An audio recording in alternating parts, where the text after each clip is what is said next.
My son sat me at the far corner of his own dinner table and placed a cold, forgotten plate in front of me, like I didn't matter at all. He didn't realize that every warm meal in that house, every bill paid on time, every comfort he lived in, traced back to me. That night, as I drove home in silence, something inside me shifted, because I had already begun planning the moment I would take back every dollar he had built his life on. Before I go any further, I just want to thank you for being here. These stories aren't always easy for an old man to share, but each one carries a small piece of the life I've lived quietly behind closed doors. If you'd like to hear more, I'd be grateful if you'd subscribe, and maybe tell me where you're listening from. Your support means more than you could ever know. Most mornings start slow for me now, slower than they used to. The kettle warms at its own pace, my knees follow suit, and I don't rush either of them.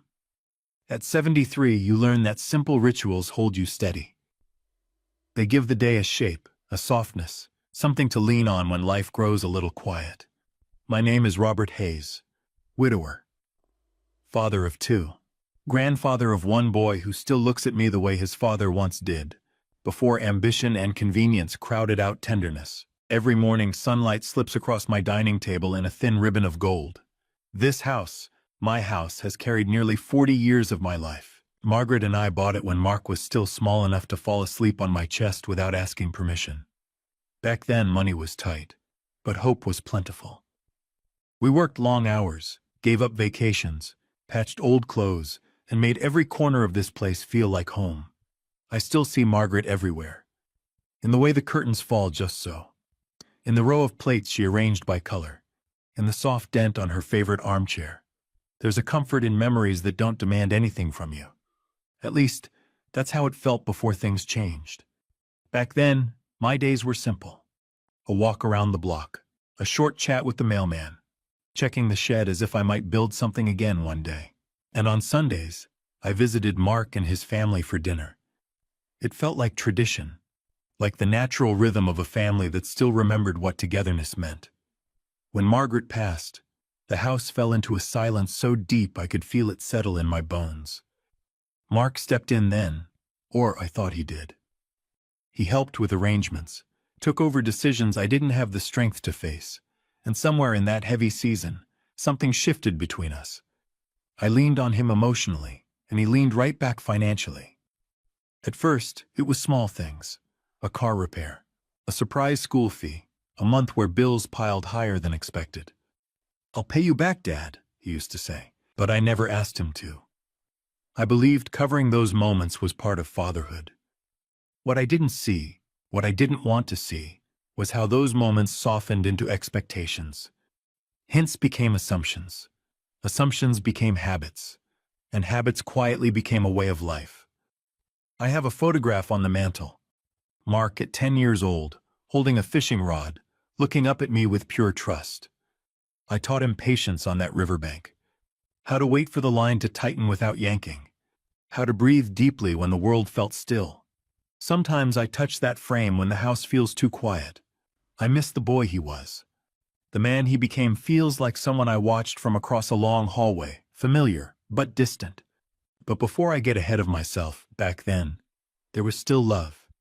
Imperfect, uneven, but love. My grandson Ethan was the bright thread that pulled me through the week. He'd run down the driveway when I arrived on Sundays, cheeks flushed, voice excited. He liked sitting beside me at dinner, asking about my old workshop, the things I fixed, the trouble Mark got into at his age.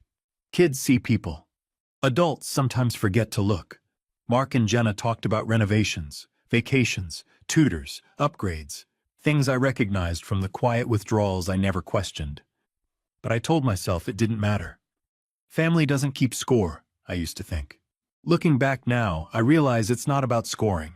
It's about balance. And somewhere along the way, ours silently tipped. Still, those were peaceful days. My garden kept me busy, even if the tomatoes always grew crooked. Neighbors waved. My doctor warned me about my cholesterol. Life felt steady, predictable in a gentle way. And yet, life has a funny way of whispering warnings before the storm. A shift in tone, a gap in conversation, a small ache in the space where warmth used to live. I think I felt the shift long before I understood it. A subtle unease, a tightening in my chest on the drive to Mark's house. But I kept showing up because fathers don't stop loving, not even when the love starts to feel lopsided. That Sunday, I brushed off my coat, straightened my old watch, and headed toward Mark's home the same way I always did.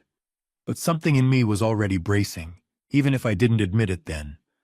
A quiet, heavy calm settled in my chest, the kind that comes when a man is about to face a truth he's avoided for far too long.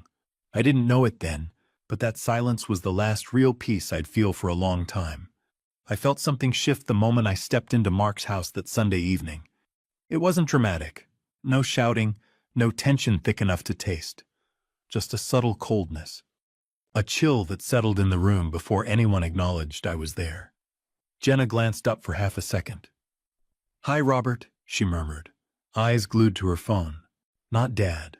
Not even a warm smile. I stood in the entryway a moment longer than necessary, hoping someone might look up again. No one did. I hung my coat slowly, deliberately, trying to convince myself I was imagining things. But then I saw the table. Every plate was full. Steam curled from warm dinners, thick cuts of steak, fresh vegetables, soft rolls still glistening. Everyone had a place. Except me. No plate. No chair. Not even a napkin waiting at the corner. "Ah, Mark," Jenna called out. "Can you grab the spare chair? We forgot." Forgot. A father who paid for their home. Forgotten. Mark dragged a hallway chair over with one hand, placing it on the edge of the table, half blocking the walkway, half catching cold air from the kitchen door. "Here you go, Dad," he said, still scrolling his phone. He didn't look at me, didn't notice the tightness in my smile, didn't notice anything. No utensils waited for me. But I sat anyway. A moment later, Jenna placed a plate in front of me. Cold. Edges curled. Meat dry and gray. Everyone else cut into warm steak that still sizzled faintly. "Seasoning's not too strong for you, right, Robert?" Jenna said without even glancing my way. As if I were frail. As if I were an obligation. As if she'd forgotten, or never cared, how many of their emergencies I'd paid off quietly. "The seasoning's fine," I murmured. No one heard me. Around me, the conversation flowed easily. Laughter. Stories. Plans for their next trip. None of which included me. All of which I had partially funded. I cut into the cold meat. It resisted the knife the same way resentment resists denial. Across the table, Ethan tried offering me a small smile, soft, hopeful.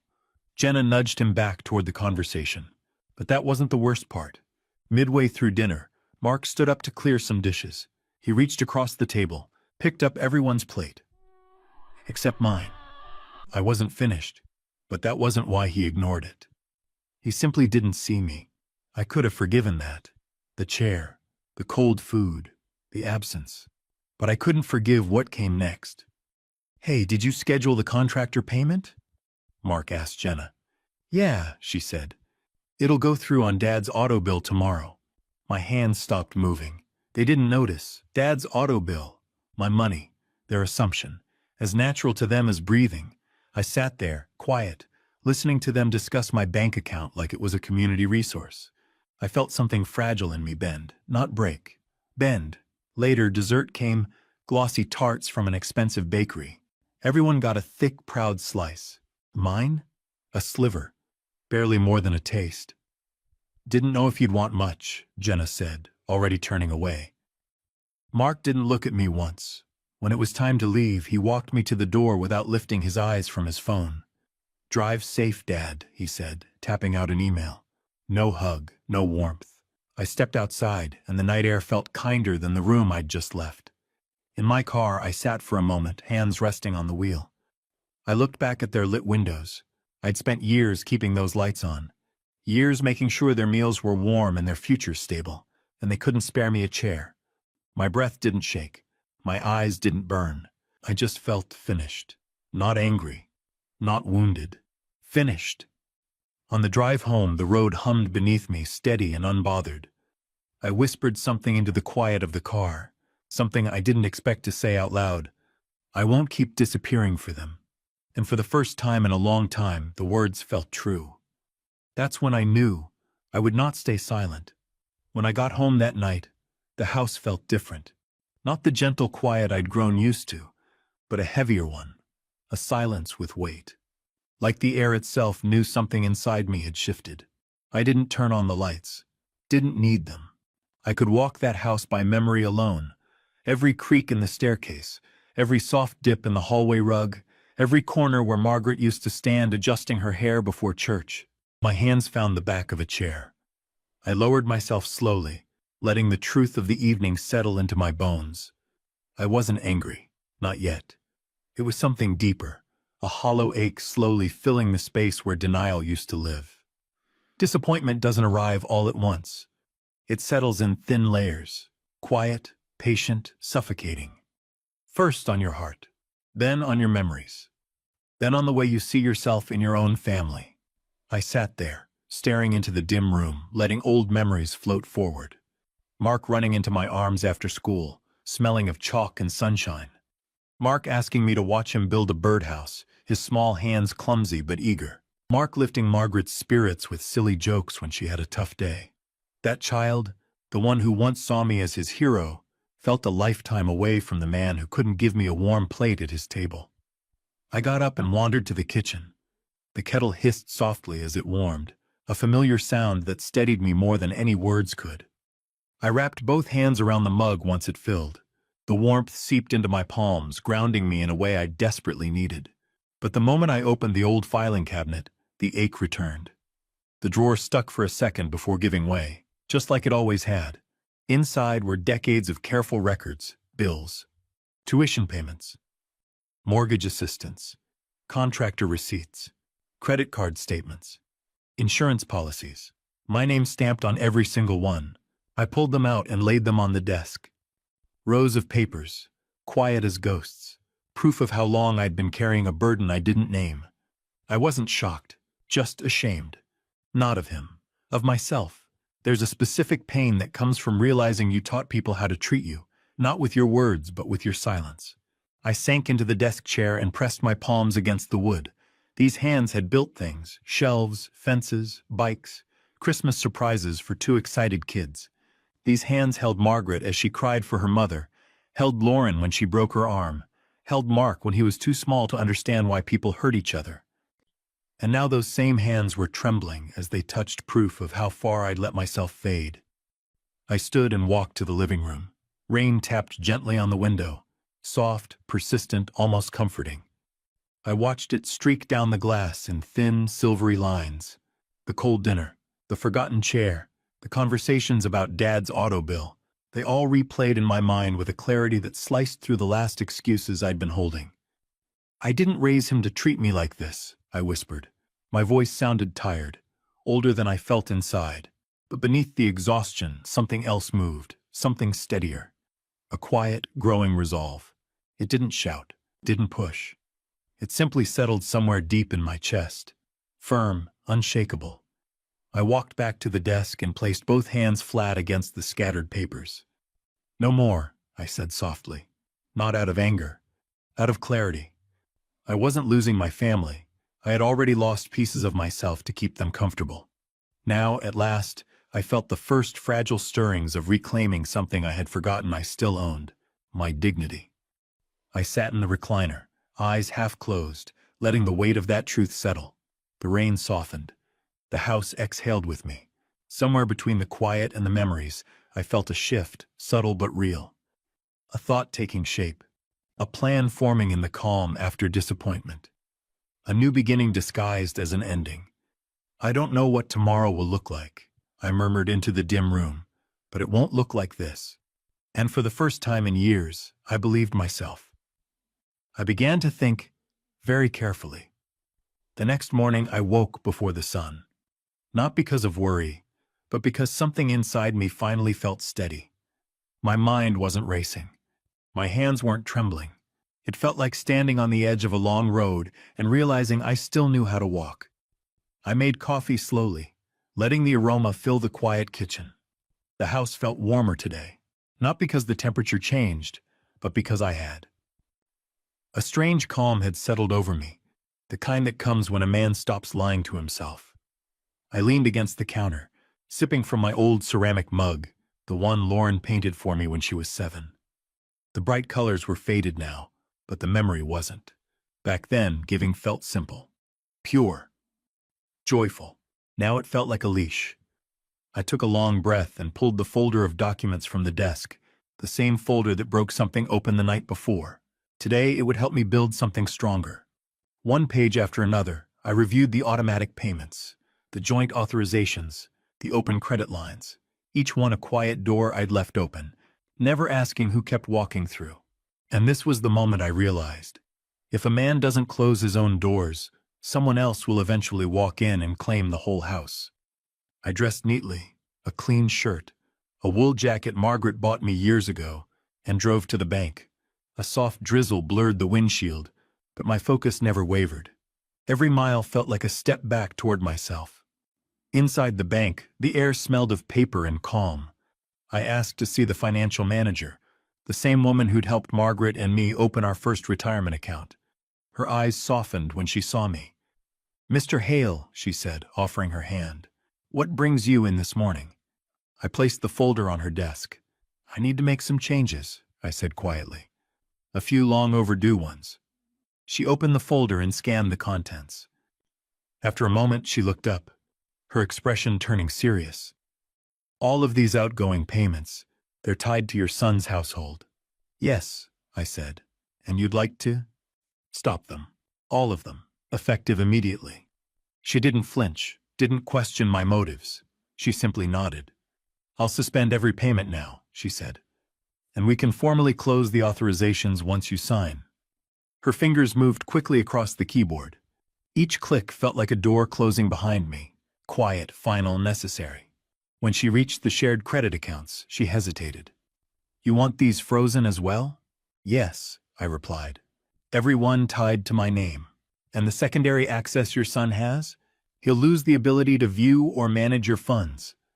"I know," I said. Her voice softened. "Do you feel safe making this decision?" I let out a slow breath. Safer than I've felt in years. Another round of typing. Another round of quiet liberation. When she slid the forms toward me, my pen didn't shake. My signature came out strong, firm, the signature of a man reclaiming ground he never meant to surrender. When the last page was signed, she looked at me with something like respect. "You've just taken a very brave step, Mr. Hale." I gave a faint smile. "Not brave," I said, "just necessary." When I stepped outside, the drizzle had stopped. The air smelled clean, like the world had just been rinsed of something heavy. Driving home, I didn't feel guilt, not even fear, just clarity. The moment I stepped inside, the phone rang. I let it buzz on the counter, then buzz again. And again. Finally, when it stopped, the house fell into a quiet I didn't recognize. Not the quiet of being forgotten, but the quiet of standing your ground. 5 minutes later, the first message appeared. "Dad, something's wrong with the bank. Call me ASAP." Then another. "My card just got declined at the gas station. What's going on?" Then another. "Mortgage bounced. They're saying the primary account holder made changes." "Did you?" I poured myself a glass of water, took a sip, set it down gently. For years, panic in my son's voice would have sent me rushing to fix whatever broke. But today I let the silence answer for me. The messages kept coming. Confusion first, then frustration, then fear. A part of me felt the faint stir of old fatherly instinct, the kind that wants to smooth every rough edge for your child. But the larger part, the wiser part, knew this had been coming for a long time. People don't learn balance while someone else is holding the rope. I walked to the window and looked out at the gray sky, hands resting lightly on the sill. For years, I'd been afraid that pulling away would collapse everything. But now I saw the truth. They hadn't built anything on their own. And men who don't build, don't grow. I turned away from the window, feeling something I hadn't felt in decades. A quiet power settling into place. The foundation of a new life forming under my feet. And as I walked to the kitchen to make myself a sandwich, I whispered to no one at all. The stage is set. All I have to do is wait. The calls kept coming for 2 days straight, some sharp, some frantic, some, like the ones from Claire, practically trembling with outrage. But on the third afternoon, everything changed. The house was quiet. The sun was low. A warm amber light stretched across my living room floor, settling over the photographs on the wall. It was a peaceful hour, the kind a man my age cherishes. Then came a knock. Not angry this time. Not demanding. Just hesitant. Like someone knocking on a door they once felt familiar with but now feared. I took my time walking to the entryway. My knees ached, predictable, steady pain. But today even that ache felt purposeful. I opened the door. There stood my son, Daniel. Not the confident corporate man he liked to pretend to be. Not the polished husband who strutted into rooms expecting applause. He looked smaller, almost boyish. Eyes dim, shoulders dropped. Hands buried in his pockets like he was afraid they'd give away how shaken he really was. "Dad," he said quietly. "Can I come in?" I stepped aside without a word. He entered slowly, hesitating near the hallway, glancing at the pictures on the wall, pictures he'd walked past his entire life without ever really seeing. "You kept all these?" he murmured. "I did," I said. "They're my life." He swallowed gently, eyes lingering on an old photo of him fishing beside me, age 11, proud of a catch that was barely the size of his hand. For a moment, neither of us spoke. Silence filled the room, not bitter, just honest. Finally, he turned toward me. "I'm sorry," he said softly. The words were quiet, imperfect, but real, like a window opening after years of stale air. "I didn't understand how much we were leaning on you," he continued. "How much I was. I thought things just worked themselves out." I watched him carefully, the lines on his face, the exhaustion beneath his eyes, the confusion of a man discovering the ground beneath him wasn't as solid as he thought. "You didn't want to understand," I said gently. "There's a difference." His jaw tightened, not in anger, but in recognition. "You're right," he whispered. "I got used to things being easy. Too easy. Every time something went wrong, I told myself I had it under control. But really—" He paused, voice cracking just a little. "Really, I knew you'd fix it." I didn't fill the silence for him. Not anymore. He took a shaky breath. "And I never asked what it cost you." "No," I said. "You didn't." He sank onto the couch, elbows on his knees, hands clasped, like a man trying to hold himself together. "At first I was angry," he admitted. "When the mortgage bounced, when the credit cards froze, when the bank said they couldn't talk to me anymore. I felt betrayed." I nodded slowly. "Losing dependence," I said, "often feels like betrayal." His eyes lifted to mine, and for the first time in a decade, I saw not entitlement, but humility. He let out a long, tired sigh. "Last night," he whispered, "I couldn't sleep. I kept thinking, what kind of son am I if my own father feels he has to pull away just to breathe?" I felt something shift inside me, not pity, not victory, just truth acknowledging truth. "I didn't pull away to punish you," I said. "I pulled away to save what little of myself I had left." He nodded slowly, absorbing it. "I don't expect you to fix everything," he said.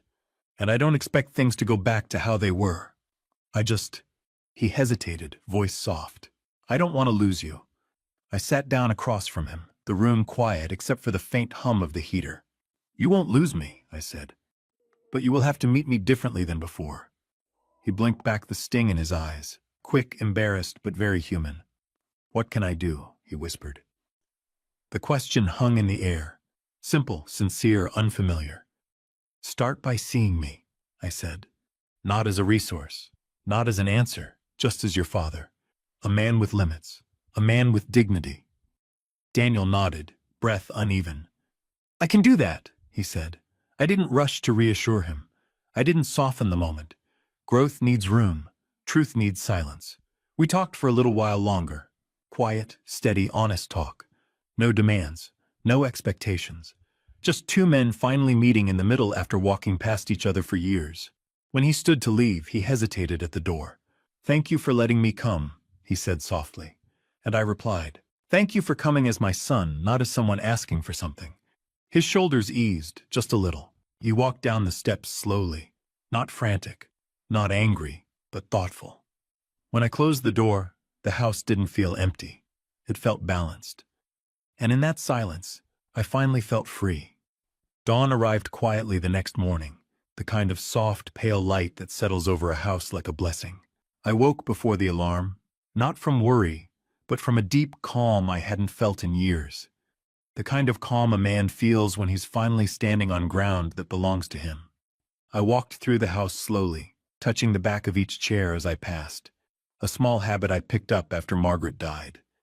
The kettle hummed its familiar tune, and for once, the sound didn't echo in a lonely way. It just sounded peaceful. As I sipped my tea by the window, the yard shimmered with a thin layer of frost, turning everything silver and still. A small bird hopped along the fence, fussing with the seeds I'd scattered the day before. Simple things. Honest things. My phone sat silent on the kitchen table. No missed calls. No frantic explanations. No demands disguised as concern. Just quiet. I thought about Daniel then, sitting in my living room the night before, shoulders lowered, voice soft, finally seeing me not as a safety net, but as a man. A father. A human being with limits. That moment mattered more than he knew. I thought about Lauren, her unexpected honesty, her gentle understanding from miles away. And I thought of Michael, the one person who'd shown me kindness without asking for anything in return. A boy growing into a man I could be proud of. And for the first time since all of this began, I didn't feel anger. I didn't feel triumph. What I felt was something steadier, like dust settling after a long storm. Peace. Real, earned peace. You see, when my son treated me like an ATM, something inside me broke. But when I quietly took my life back, something else finally healed. The world likes to tell older folks like me that we should stay quiet, stay grateful, stay small. But dignity isn't something you fight for. It's something you stop giving away. And that morning, sitting alone in my warm kitchen with the sun just beginning to rise, I realized something simple and true. My life is mine again. My choices are mine again. For an old man, that is no small victory. Would you have done the same? Tell me in the comments, and don't forget to subscribe if you'd like to hear more stories from a life that still teaches